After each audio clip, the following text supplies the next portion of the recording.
Good morning. I'm Dr. Boyce Watkins. Welcome to Financial Lovemaking. This is where we talk about love, life, money, and everything in between. And I have the great pleasure, as always, of talking to my good buddy, my partner, my co-host, Miss S. Tia Brown, the entertainment director at Ebony Magazine. How you doing today, Tia? I'm doing well. How are you? I'm fine. I'm gonna get like some artificial drum roll and crowd applause for when I announce you, so everybody just knows how great you are. Now you told me today. Well, everybody knew that Gabrielle Union and Dwyane Wade got married this weekend, which was pretty awesome for them. Good for them. Congratulations. And their marriage is unconventional. I mean, Gabrielle is what, 11 years older than him? 10 years? Is that right? Yes, about 10 years older than him, and he has two sons that he has custody of and a nephew. So there's a lot of responsibility. And then he also had a child over the last year or so during a relationship break. So he has a lot Yeah, of stuff going on. Yeah. the little extra baby, the little bonus baby, um, Right, right. that could be a whole nother conversation. Okay, but they're married and they seem happy, Yes. and then having this conversation 10 years from now will give us added perspective. When Dwayne is 41 and she's 52. Yeah. I'd love to hear that, see how that turns out for them. Hopefully it'll turn out well. Now, let me ask you this. Now you mentioned something about a prenup and Gabrielle bringing that up on Right. Arsenio show. Right. So I was just wondering if there were any terms for the prenup out there. And I did find an article from an interview that Gabrielle did with the Arsenio Hall show earlier this year in February, where she said that she's the one who's very adamant about having a prenup because she said something to the effect of, I've never seen Dwayne balance a checkbook. There's always talk about women, even when they have their own careers, kind of going after men for their money. And we don't know what's in the prenup because it could say, you have to give me $20 million. But I thought it was really great that she had the foresight to advocate for herself and protect her net worth, because we always hear stories about celebrities going broke, whether they're athletes, actresses, actors, producers, whatever. And so for her to just really be proactive about that, I thought was awesome. And it's awesome thing for women specifically. Well, based on celebritynetworth.com, which of course is not an official site where we can say is 100% accurate, but they're estimating Gabrielle's net worth to be about $16 million and for Dwayne Wade's to be $95 million. So it would be interesting to see what the terms of that prenuptial agreement are. But I think overall, again, it's a great move, and I think the biggest thing for a prenuptial agreement is it gives you the freedom to implement consequence when you are unhappy in your marriage, right? When you feel like you are financially trapped in a situation, you have to make your emotional decisions based on your financial needs, and we find many people in that situation, particularly women. So I'm a proponent for it. What do you think?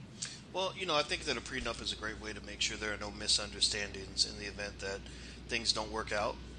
People think that you sign contracts with your friends or with people that are close to you because you want to be mean, because you don't trust the relationship. But actually, you sign a contract with friends and loved ones because you want to protect the relationship. So if I really love you and we're getting married, why not go ahead and sign a prenup so that it's just overwhelmingly clear how the assets are going to be split up, how the kids are going to be split up, or whatever. You know what I mean? All those things are decided before you get into the state of Yeah. I can't hate you, right? Because there's a thin line between love and hate, and when that happens, it's almost like taking a drug. It's almost like saying to your friend, to me, a prenup before marriage is almost like saying to your friend, look, take my keys away from me now because I'm going to be drinking a lot tonight. And I know that if I start drinking, I'm going to fight you to get those keys back, but don't give me these keys no matter what, right? Or going on a diet and saying, okay, no matter how much I beg you, don't let me have access to the chocolate cake, right?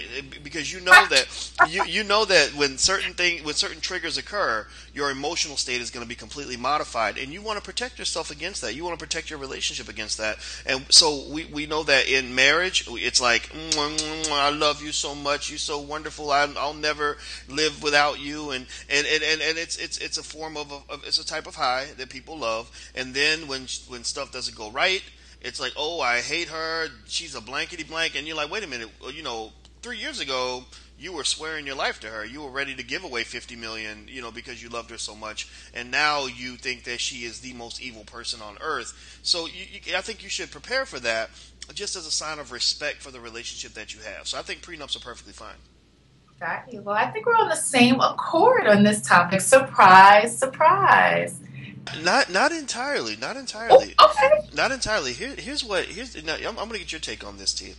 I have a theory on Gabrielle. Gabrielle is, shall we say, she is a little more learned in the game of life than Dwyane. She comes off to me that way. Again, I don't know either one of them, but here's the impression I get. The impression I get of Dwyane is he's a regular dude that became an NBA star and got exposed to a different lifestyle, which led him to, position himself in a way that was going to make him happy. But he's a good person. He's taking care of these. He's got 2 of his kids in his house, and he's taking care of a nephew, I believe, or I guess it's a nephew. It's a nephew. Right. That shows to me that he is a really good person. Now, Gabrielle, I would argue she's probably a good person too. I'm not going to say she's not, but I think that Gabrielle is very sophisticated, shall we say. And so when I hear Gabrielle say things like, "Oh yeah, he had a baby with another woman, but it was my fault," or things happen, people do what they want to do, or maybe she hears rumors about other women. It's like, oh, whatever, I don't care. Alleged. All of these other things are alleged. Right. And then with the prenup, how she went on Arsenio and said, "Well, actually, I wanted the prenup." I can't. When I hear that, I'm thinking, please, you're worth 16 million. He's worth 95 million. Why would you be the one who demands the prenup unless you are covering for him to kind of say, no, he, don't vilify him for wanting a prenup. I'm the one who wanted it, right? And so my point here is I'm trying to figure out what the end game is going to be. Because when you look at these relationships, let's just be real. You don't see a lot of relationships where younger attractive men marry older and attractive women, right? As the people get older and things change, sometimes the relationships change. Like, look at Nick Cannon and Mariah Carey. I think their marriage worked better when Nick was younger and Mariah was younger than it does now that Nick is still pretty young and, attracting young women, and Mariah is not as young as she used to be, right? So I'm wondering, what do you think about that? I mean, do you think that there's an awkward dynamic here? That's what I think. I think you're sexist. I think that a woman is entitled to protect her 16 million the same way the 95. If we pool our money together and you decide to haphazardly spend my 16, I'll be as broke as you are. So what is wrong with me saying that, I want to make sure that there are allocations made so I can live off minimally the interest of the $16 million that I brought here. Okay. So my question is, but my question is, if they get a divorce, I wonder if Dwyane is going to say, "I want to take that woman's $16 million, even though I have 95." I mean, we have situations, and I'm not a legal expert. You're not a legal expert, but it's really about the balance of what you have. So if having $95 million, he's not going to go and take her 16. He's the primary breadwinner. I think we don't know the nuances of the contract, but the bigger thing is, she wants to ensure that her assets are protected, and if they've decided that they're going to have some type of payout, it's decided up front. Well, I'm not going to knock it. And I don't think it makes me sexist to be realistic about the dynamics of relationships between men and women. Well, you have these coded words like she's sophisticated and he's just this average nice guy. Well, now don't get me wrong. That doesn't mean that he's not a cheater. I don't know if he's a cheater or not. He's an NBA athlete. There are a lot of women around, and so there's a good chance that he may have some extracurricular activities, and she may too. She may have her own thing going on. I think in all relationships, people determine what their strategy is going to be. Right, and that's what I'm saying. That's what I'm saying. I get the sense. I get this sense, and I would say the same thing if Dwyane were the woman. I get this sense that Dwyane's strategy is, I love her, I want to spend the rest of my life with her. I feel like Gabrielle's strategy is, I love him, I want to spend the rest of my life with him, but I'm preparing for the possibility that things can go wrong. So, and I have to disagree because I think you're vilifying her because no. If she, but no. I mean, if most of the time, actually, it's the man who's being strategic, and the woman who's more likely to be hopelessly in love. Like, well, no. What I'm saying is, I think you're vilifying her because she's spoken out on certain things that sound very, plan A, B, C. Where I think you have to look at both parties' actions, and what we've seen in the relationship is that Dwyane Wade had a child outside of their relationship. Right. So regardless of what the person is saying, their behavior is indicative of their overall strategy and their selfishness and focus or lack thereof. Well, let me just put it out there. I wonder if Dwyane is bait for women that are able to play the game better than other women can. I think relationships, unfortunately, can be like a chess match. There's strategy in relationships. So you're painting him as a victim? I wouldn't say victim. I wouldn't say that. I would say I paint him as maybe a sitting duck, possibly.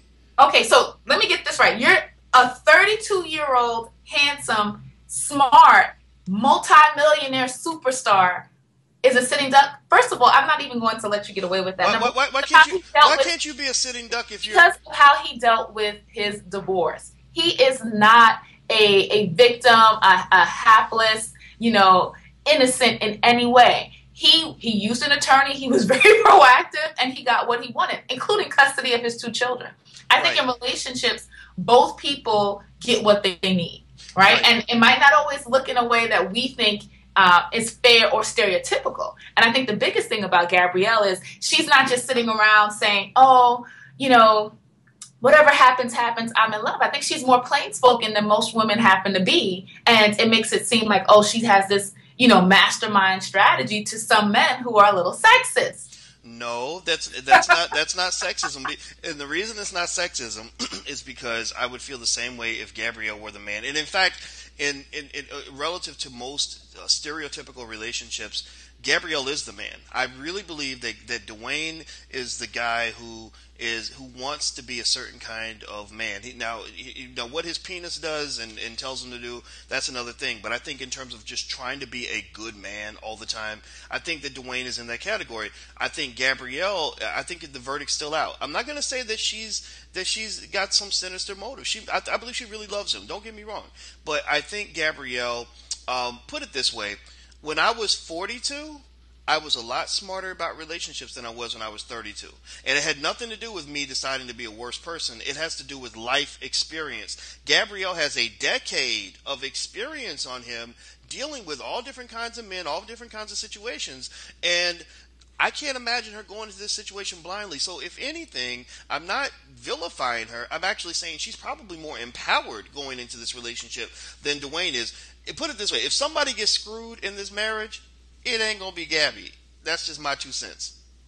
Well, I'd love to hear what our listeners think about this topic. Is Gabrielle the more empowered partner in the Wade Union? Let us know your thoughts. Have a great day. Bye-bye.